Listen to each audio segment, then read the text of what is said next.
السلام عليكم ورحمة الله وبركاته. ازيكم عاملين ايه؟ يا رب تكونوا مبسوطين وفي اسعد حال دايما. ربنا يفك كربنا وكربكم وكرب المسلمين ويشفي مرضانا ومرضى المسلمين، اللهم امين يا رب العالمين. معاكم اختكم جنة رضوان، جايه تعمل معاكم النهارده ان شاء الله حاجة لذيذة اقتصادية موفرة مغذية ان شاء الله لاولادنا ولاحفادنا ولينا في رمضان. كل سنة حضراتكم بالف خير وسعادة. ربنا يعود علينا على المسلمين كافة في كل مكان بالخير والبركات ان شاء الله. وسع ارزاقنا جميعا، نفك ضيقتنا وضيقتكم بكل متضايق يا رب، اللهم امين يا رب العالمين. حبيبتي معاكم اختكم جنة رضوان. هنعمل النهارده ان شاء الله مع بعضنا زي ما قلنا زبادي موفر ان شاء الله، اللي هو بالفواكه. عندك فراوله، عندك مش عندك خوخ، الموجود بقى عندك اللي بتحبيه. طبعا احنا اولادنا او احفادنا بيحبوا جدا الفراوله، كلنا بنحبها، فانا اخترت الفراوله عشان الموسم كمان بتاعنا. طيب معايا مقاديري ليها، يعني شويه فراوله كده نص كيلو زي ما ربنا يقدرك يا حبيبتي. انا جبت مقدار كده اهو، قطعت شويه مكعبات صغيره كده عشان خاطر هنستخدمها ان شاء الله في الوصفه بتاعتنا. وعندي شويه للتزيين صغيرين حبايبي. ده شويه من الفراوله برضو، حطيت عليهم شويه سكر وحاجه بسيطه جدا من الميه طبعا، وعصره ليمون عشان اعملها زي مربى زي صوص زي ما تحسبيها سيبيها اهو. استوى معايا وبس ايه سخن جدا لسه، فهسيبه لما يبرد عشان هستخدمه برضو ان شاء الله. معايا باقي مقاديري ان شاء الله 3 كوبايات كده من الحليب البلدي بتاعنا الجميل ده. عندك معلب براحتك برضه، بس ده يعني فيه ان شاء الله فايده. معايا كده ربع كوبايه من السكر. معايا دولت باكو من النشا الصغير اللي هو النشا اللي احنا عارفينه ده. معايا كوبايه من الزبادي كبيره، مفيش اكتر من كده مقادير. طب هنتوكل على الله دلوقتي ان شاء الله، نروح بقى على النار. ربنا يكفينا شر النار وعذابه في الدنيا في الاخره. نشوف اول خطواتنا ايه، يلا بينا. حطينا حبايبي حله كده على النار، ربنا يكفينا شر في الدنيا في الاخره. احط بسم الله. ادي اول مقاديري كده من الحليب، بسم الله. طبعا المقدار اللي يناسبك اعملي. انا بقى جايبه لاحفادي بسم الله الكوبايات بوجي وطنطا والحاجات دي عشان بقى رمضان. انتوا عارفين حضراتكم الاطفال كلها بتفرح بالشكل ده، حتى احنا الكبار والله. ربنا يعود علينا المسلمين بالخير يا رب. بس يا حبايبي هسيبه لما يغلي كده ان شاء الله، وبعدين نشوف بقى خطواتنا كده. حبايبي اللبن اهو بدا يغلي معايا. طب كويس، هقلب بقى النشا بتاعتي في كوبايه ميه كده، بسم الله اهي. على قد ما تاخد معايا الكوبايه هحط، بسم الله. طب ندوب دول كده عشان برضه اخف على نفسي، بسم الله. اللهم بارك لنا فيما اعطيتنا، اللهم اجعل شهيد لنا ما علينا، اللهم اجعل هذا الطعام صدقه جري على روح اموات المسلمين اجمعين.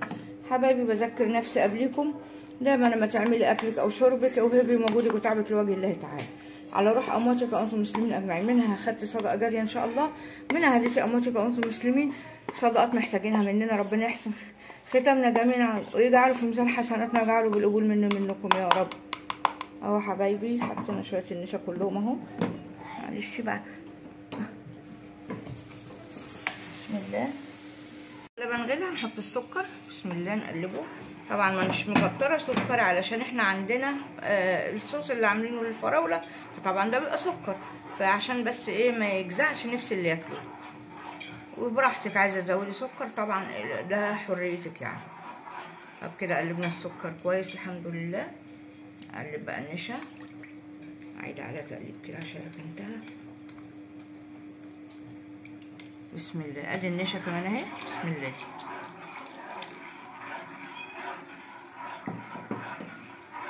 بسم الله ما شاء الله لا قوة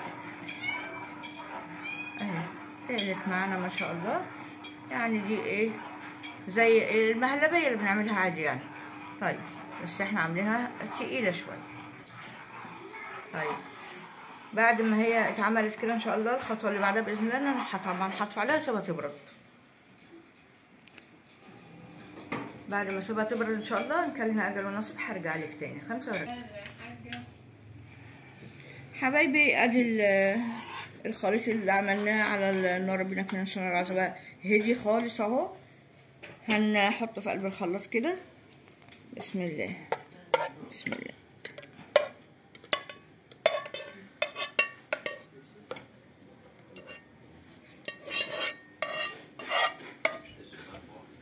ده زبادي جميل ان شاء الله هيعجبكم، موفر كمان، اقتصادي مغذي اهم شيء. بسم الله. وادي كوبايه الزبادي اهي. بسم الله.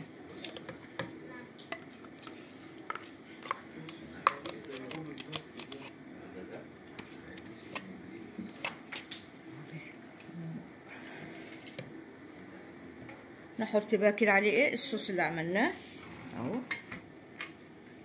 طبعا هو بيرد خلاص برضو. بسم الله.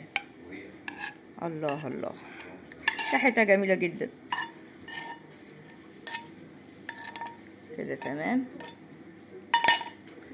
الحمد لله بفضل الله. كده حبايبي بقى هروح اضربهم ان شاء الله وهرجع لكم اضربهم في الخلاط. حبايبي ضربنا الخليط اهو. الزبادي بتاعنا لسه اهو، ريحته جميله جدا عشان الفراوله. دي بقى قطع فراوله اللي احنا قلنا ايه لسه ما يجي وقتها، ده جا وقتها ان شاء الله. هنحطها هنا وكده. حبايبي قلبنا مكعبات الفراوله كمان. هنصب بقى كده بسم الله في قلب الكوبايات دي. بسم الله ما شاء الله ابتدت تتماسك ازاي. ما تحطيها بقى في الثلاجه هتجمد خالص، هتبقى زيها زي الزبادي اللي بتجيبيه من بره. بسم الله.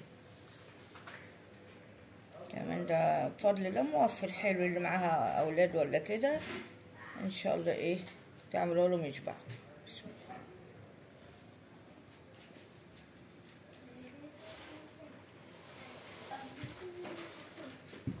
هكمل صب انا عشان ما اطولش عليكم ونرجع ان شاء الله. حبايبي صبنا الزبادي بتاعنا بالفواكه اهو الاقتصادي. حطينا طبعا للتزيين حبات من الفراوله. يا رب تكون مقادير بسيطه تكون نالت اعجابكم ونلت رضاكم. متنسوناش في اللايك والشير والاشتراك في القناه فضلا منكم وليس امرا. دعمونا جزاكم الله عنا كل خير علشان كانوا البسطه المطالعه بتاعتي تكبر وتنتشر. هذا راجلكم بكل جديد ومفيد وبسيط ولذيذ وشهي. انا اتبسطت معاكم اختكم جنة رضوان. دمتم لي ودامت لي تعليقاتكم الحلوه. وكل سنه حضراتكم بالف خير والسلام عليكم ورحمه الله وبركاته.